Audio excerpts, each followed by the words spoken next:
Selamat ibadah di rumah.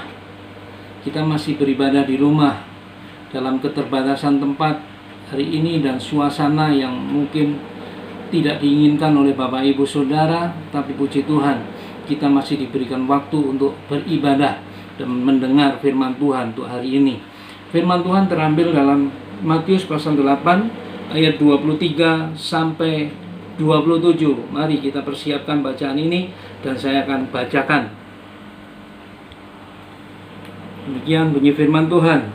Angin ribut diredakan, lalu Yesus naik ke dalam perahu dan murid-muridnya pun mengikutinya. Sekonyong-konyong mengamuklah angin ribut di danau itu, sehingga perahu itu ditimbus gelombang, tetapi Yesus tidur. Maka datanglah murid-muridnya membangunkan dia. Katanya, "Tuhan, tolonglah, kita binasa." Ia berkata kepada mereka, "Mengapa kamu takut, kamu yang kurang percaya?" Lalu bangunlah Yesus menghardik angin dan danau itu. Maka danau itu menjadi teduh sekali. Dan heranlah orang-orang itu, katanya, "Orang apakah dia ini, sehingga angin dan danau pun taat kepadanya?" Amin. Untuk firman Tuhan. Bapak Ibu saudaraku yang dikasihi Tuhan, setelah saya baca firman Tuhan ini, maka saya mendapatkan ada empat hal yang kita terima dari firman Tuhan ini, bahwa satu, tidak ada jaminan bahwa setiap orang yang mengikut Tuhan Yesus itu tidak ada masalah. Ayat 23 sampai 24 dikatakan, lalu Yesus naik ke dalam perahu dan murid-muridnya pun mengikutinya. Ini sekonyong-konyong mengamuklah angin ribut di danau itu, sehingga perahu itu ditimbus gelombang, tetapi Yesus tidur. Jadi Bapak Ibu saudaraku yang dikasihi Tuhan, tidak ada jaminan bahwa setiap orang yang mengikut Tuhan Yesus itu tidak ada masalah. Karena ternyata dalam bacaan Alkitab kita hari ini, murid-muridnya Tuhan Yesus yang ikut bersama dengan Tuhan Yesus di perahu itu sekonyong-konyong dikatakan tiba-tiba ada masalah. Jadi Bapak Ibu saudaraku yang dikasihi Tuhan, dan dalam keadaan dia punya masalah, murid-murid Tuhan Yesus ini dikatakan juga bahwa Yesus tertidur. Yesus tidur dalam perahu itu. Kebersamaan mereka dengan Tuhan Yesus seolah-olah Tuhan Yesus membiarkan mereka itu dalam masalah, sehingga mereka mengalami ketakutan. Kata-kata Yesus tertidur di situ, Yesus tidur di situ, itu menggambarkan bahwa Tuhan mengizinkan masalah itu terjadi. Seringkali ini kan juga terjadi dalam kehidupan kita. Kita sedang mengalami masalah yang berat, tapi seolah-olah Tuhan Yesus itu nggak hadir, Tuhan Yesus nggak menolong dalam kehidupan kita. Padahal kita orang yang mengikut Tuhan Yesus. Seringkali kita mengatakan ikut Tuhan itu semuanya beres. Ternyata enggak. Ternyata masalah ini dibiarkan terjadi dan nggak kunjung selesai. Bapak Ibu saudaraku yang dikasihi Tuhan, kalau itu terjadi atas kehidupan kita, maka kita harus ambil positifnya dari kejadian ini. Tuhan mengizinkan ini terjadi. Sebenarnya Tuhan itu sedang mengenolkan kita, mengenolkan keadaan kita. Kita seringkali katakan saya bisa, saya ahlinya, dan ternyata saudara tidak berdaya dalam menghadapi masalah hidup saudara. Dan ini yang menjadi ketakutan yang luar biasa. Sama dengan murid-murid Tuhan Yesus ini, mereka sebagian besar adalah nelayan, biasa berada di air, biasa mereka berada di atas perahu. Dan ketika gelombang itu terjadi atas perahu mereka masih berusaha, saya ahlinya, saya ini orangnya, saya bisa mengatasi ini. Dan ternyata gelombang, angin ribut yang mereka hadapi itu tidak bisa diselesaikannya. Dan ini yang menimbulkan ketakutan yang luar biasa. Jadi tidak ada jaminan untuk kita ini lepas, atau tidak ada jaminan bahwa orang yang mengikut Tuhan Yesus itu tidak ada masalah. Ternyata mengikut Tuhan Yesus justru seringkali diperhadapkan dengan masalah untuk menguji seberapa besar penyerahan kita kepada Tuhan Yesus. Ya, jadi Tuhan Yesus mengenolkan keadaan kita supaya kita ini berserah sepenuhnya, berserah secara total dalam kehidupan kita. Jadi Bapak Ibu Saudaraku yang dikasihi Tuhan, kalau sekarang ini kita ini menghadapi masalah, mari biar kita ini ambil positifnya. Tuhan sedang menguji kita seberapa besar penyerahan kita kepada Tuhan, atau kita akan tetap berusaha untuk kita ini menyelesaikannya sendiri. Ya, dan ini dibuktikan bahwa murid-murid Tuhan Yesus itu mengalami ketakutan yang luar biasa. Di ayat 25 dikatakan, maka datanglah murid-muridnya membangunkan dia. Katanya, Tuhan tolonglah, kita binasa. Ini membuktikan bahwa murid-murid Tuhan Yesus yang tadinya katanya, aku ahli, aku ini biasa di atas perahu, tapi ternyata mereka nggak bisa mengatasi masalah itu. Dan mulailah dia ini sadar bahwa di situ ada Tuhan Yesus. Saudaraku yang dikasihi Tuhan, kadang-kala kita dalam menghadapi masalah, kita nunggu sampai kita mentok, nunggu sampai masalah itu benar-benar selesai dalam kehidupan kita. Ternyata kita nggak bisa menyelesaikannya tanpa Tuhan. Oleh sebab itu, mulailah kita ini mengalami ketakutan. Dan ketika kita mengalami ketakutan yang luar biasa, untung saudara ingat Tuhan dan saudara mulai berdoa. Murid-murid Tuhan Yesus, untung mereka ingat bahwa di situ ada Tuhan Yesus, dan mereka mulai minta tolong kepada Tuhan Yesus.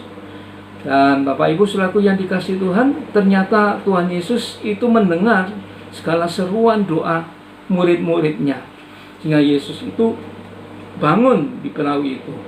Yesus bangun dan Yesus sanggup menolong mereka. Kemudian yang kedua, dalam hal ini ketika murid-muridnya ini mulai berseru kepada Tuhan, Yesus itu menjadi juru selamat buat mereka. Ya, Tuhan Yesus menjadi juru selamat buat mereka. Dan Tuhan Yesus menjadi juru selamat bagi orang-orang yang mau berseru kepada Dia. Nah, Ibu Saudaraku yang dikasihi Tuhan, saya diingatkan ada satu peristiwa ketika Rasul Paulus dan Silas itu dimasukkan ke penjara yang ada di Filipi. Ketika Paulus dan Silas itu masuk dalam penjara di Filipi, dalam penderitaannya, mereka tetap berdoa kepada Tuhan. Mereka tetap memuji-muji Tuhan. Dan terjadilah di situ hal yang tidak pernah terpikirkan oleh kepala penjara, oleh penjaga-penjaga penjara. Saat itu terjadilah bahwa pintu-pintu penjara itu terbuka, dan semua penjaga penjara ketakutan karena mereka takut kalau orang-orang yang di penjara itu pada keluar semua. Dan yang ditakutkan Paulus dan Silas sebagai tahanan yang harus mereka jaga itu keluar dan melarikan diri. Dan ternyata Paulus dan Silas tidak melarikan diri, karena pada waktu itu terdengarlah ada yang mau bunuh diri. Para penjaga itu ada yang mau bunuh diri. Dan Bapak Ibu selaku yang dikasihi Tuhan, dan Paulus katakan, aku di sini, aku nggak melarikan diri. Dan penjaga itu dinasihatkan jangan bunuh diri, ya. Dan kemudian penjaga itu berterima kasih kepada Paulus dan Silas, dan mereka minta nasihat kepada Paulus dan Silas. Dan Paulus dan Silas hanya katakan hal ini dalam nasihatnya. Kisah Para Rasul pasal 16 ayat 31 dikatakan, jawab Paulus dan Silas, percayalah kepada Tuhan Yesus Kristus dan engkau akan selamat, engkau dan seisi rumahmu. Ternyata ketika mereka ini mulai percaya kepada Tuhan Yesus, mereka itu dijamin keselamatannya. Kalau kita mau berseru kepada Tuhan Yesus, percaya kepada Tuhan Yesus itu sebagai juru selamat bagi kehidupan kita. Lihat di ayat yang ke-26. Ya, di Matius pasal 8 ini katakan, Ia berkata kepada mereka, "Mengapa kamu takut, kamu yang kurang percaya?" Lalu bangunlah Yesus menghardik angin dan danau itu. Maka danau itu menjadi teduh sekali. Bapak Ibu saudaraku yang dikasihi Tuhan, Tuhan Yesus menjadi juru selamat bagi murid-muridnya saat itu. Karena mereka mau berseru, mau minta tolong kepada Tuhan. Ya, dan katakan Tuhan Yesus menghardik angin dan meneduhkan danau. Tuhan Yesus menjadikan semuanya tenang, keadaannya menjadi normal. Dan itu yang membuat murid-muridnya menjadi tidak takut lagi. Jadi Bapak Ibu saudaraku yang dikasihi Tuhan, dalam keadaan apapun hidupmu, dalam keadaan bagaimanapun hidupmu, engkau harus tetap percaya kepada Tuhan Yesus. Ya, karena Tuhan Yesus mengatakan bahwa murid-muridnya itu kurang percaya bersama dengan Tuhan Yesus, tapi mereka tidak pernah melibatkan Tuhan dalam segala masalah hidupnya. Jadi Bapak Ibu saudaraku yang dikasihi Tuhan, kita satu gerbong mengikut Yesus, dan kita harus tetap percaya kepada Tuhan Yesus, bahwa Tuhan Yesus itu juru selamat bagi kehidupan kita. Kemudian yang ketiga dari bacaan kita hari ini, ya, saya temukan dan saya harus melakukan ini, bahwa badai boleh datang atau masalah boleh datang kepada kita pengikut Tuhan Yesus, tapi kita harus yakin bahwa semua badai masalah itu ada dalam kuasa kendalinya Tuhan Yesus Kristus. Engkau punya masalah di mana? Engkau punya masalah di darat, engkau punya masalah di danau, engkau punya masalah di lautan, engkau punya masalah di udara. Ingat, Tuhan Yesus punya kuasa kendali atas semua masalah dalam hidup kita. Jadi jangan pernah takut dengan masalah hidup kita. Hadapi bersama dengan Tuhan. Pasti Tuhan sanggup menolong kita. Tuhan sanggup memberikan ketenangan buat kita. Kemudian yang keempat, saya ambil kesimpulan dari semuanya ini, kita jangan pernah menyerah dengan keadaan kita, dengan keadaan sekeliling kita.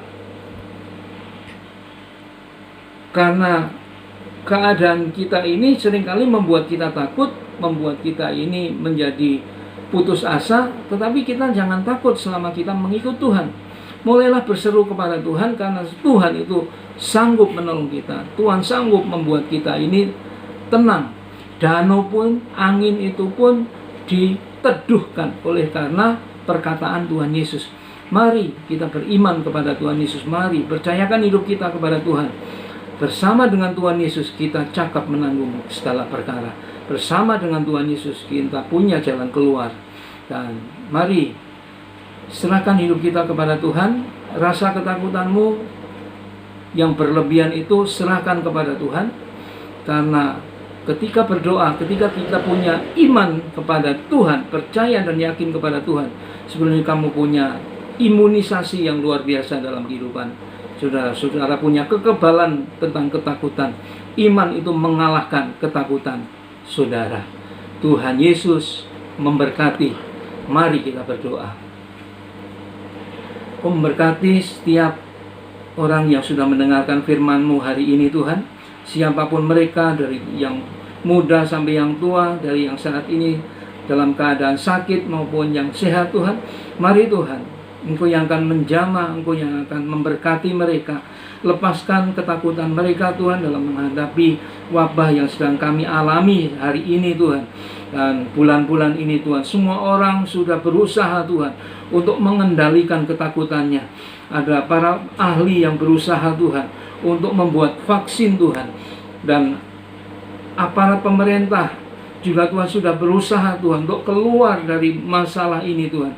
Namun Tuhan, di atas semuanya itu Tuhan, Engkau yang punya kuasa atas kendali wabah ini Tuhan. Oleh sebab itu, karena kami sebagai orang yang percaya kepadamu Tuhan Yesus, kalau danau pun atau angin itu boleh diteduhkan Tuhan, Engkau juga sanggup Tuhan untuk mengangkat segala wabah yang ada di negara kami, di lingkungan kami, di keluarga kami hari ini Tuhan.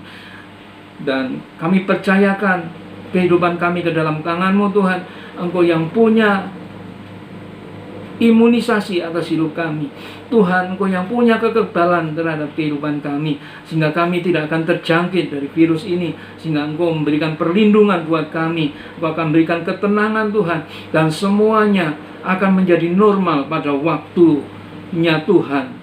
Terima kasih Tuhan, terima kasih. Kami percaya Tuhan, Engkau sudah memberkati kami hari ini, dan Engkau sudah memberkati kami dengan kekuatan, kesehatan yang daripadamu. Di dalam nama Tuhan Yesus, yang percaya katakan amin. Tuhan Yesus memberkati saudara semuanya. Amin.